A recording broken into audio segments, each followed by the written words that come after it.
Bonjour à tous, donc dans cette vidéo nous allons découvrir les attributs et nous allons voir comment faire des liens et des images. C'est parti. Alors dans le chapitre précédent nous avons vu les balises méta et rencontré pour la première fois les attributs. Les attributs sont très souvent utilisés pour compléter les balises et c'est le cas pour les liens, les images et aussi les balises méta. Donc un attribut se forme très simplement, vous avez tout d'abord le nom de l'attribut à l'intérieur de la balise, puis vous avez un égal, et ensuite vous avez des guillemets, et vous avez donc la valeur de l'attribut, comme c'est le cas ici pour nos différents liens. Sur notre image, nous avons donc une balise A, d'accord, ici, donc qui veut dire encore, je sais pas comment vous le dites en français, en franglais, pardon. Donc c'est la balise pour représenter un lien sur notre image. Ces deux attributs sont souvent très utilisés ensemble, le premier ici étant obligatoire. Le premier permet d'informer le navigateur où il doit renvoyer l'utilisateur une fois qu'il a cliqué sur le lien. Et le deuxième permet d'ouvrir le lien sur un nouvel onglet. Ce qui est très important car nous voulons toujours garder l'utilisateur sur notre site, même si on le redirige à l'extérieur, par exemple sur un autre article. Donc maintenant, ce qu'on va faire, c'est qu'on va aller directement sur notre éditeur et nous allons tester ces différents attributs. D'abord avec les liens, puis nous verrons ensuite comment les images fonctionnent. Alors voici la page comme nous l'avions laissé il y a 2 vidéos. Nous avons ici le code de notre page qui est pour l'instant très simple et nous allons intégrer directement un lien sans l'attribut target et un lien avec l'attribut target.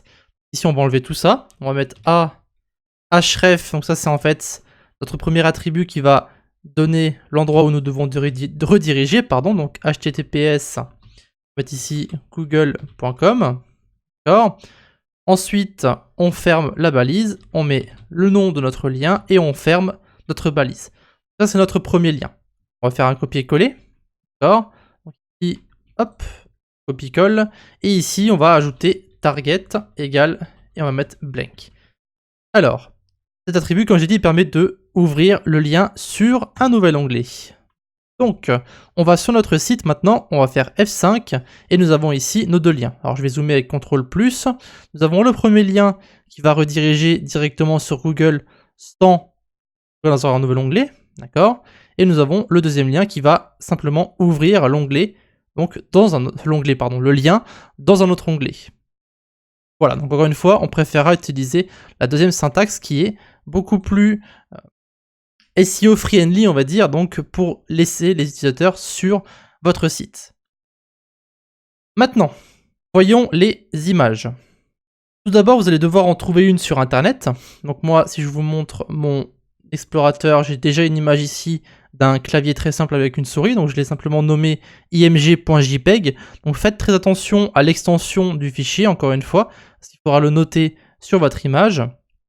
A noter aussi que la balise pour les images, c'est une balise solitaire, et les deux attributs que nous allons utiliser, ce sont src et alt. Donc le premier voulant dire source, et le deuxième voulant dire alternatif.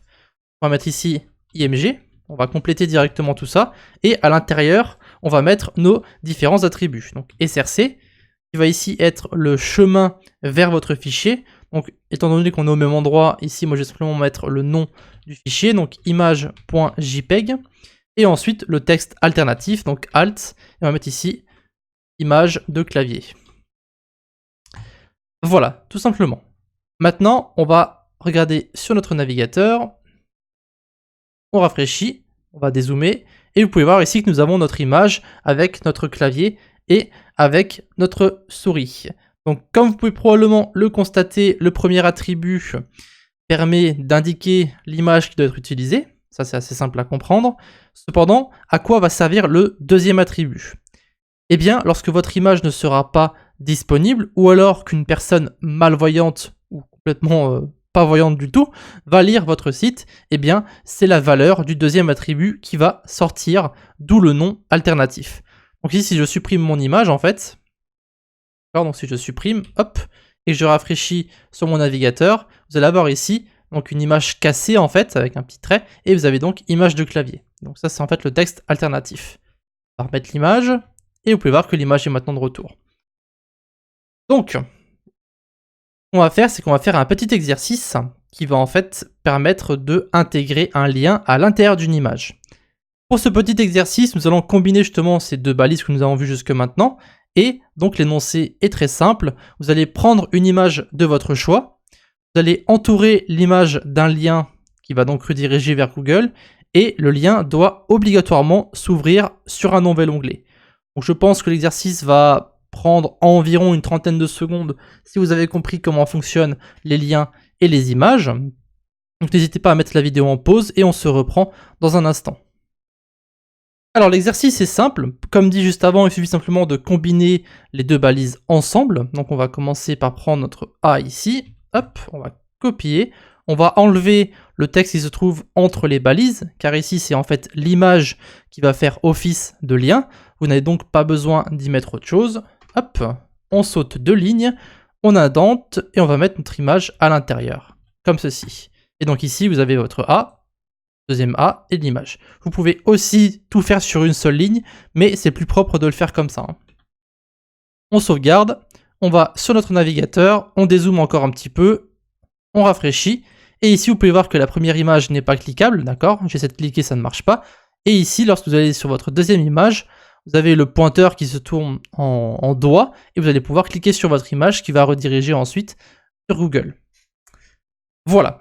Donc c'est comme ça qu'on va faire des images cliquables. D'ailleurs, plus tard, on va aussi s'en servir pour faire sur nos menus des logos qui seront cliquables, qui vont faire revenir vers l'accueil. Donc ça, en général, c'est très utilisé. Et donc c'est comme ça qu'on va s'y prendre avec une balise A et une balise image entre les deux balises A, tout simplement. Ok, alors nous allons maintenant compléter nos notes pour voir ce qu'on a fait sur cet exercice et sur cette vidéo. Nous avons découvert la syntaxe pour les attributs, donc nous avons vu que nous avions tout d'abord le nom de l'attribut, puis un égal, puis des guillemets et ensuite la valeur de l'attribut. On a vu comment fonctionnaient les balises A et image, comme vous pouvez le voir juste au-dessus ici, et nous avons vu comment coder une image qui sera cliquable, donc grâce à notre exercice. Ça veut dire qu'on peut maintenant compléter notre session et nous allons pouvoir passer à la suite qui sera les listes et on verra aussi les différents éléments qui sont de type bloc et inline. On se reprend dans un instant.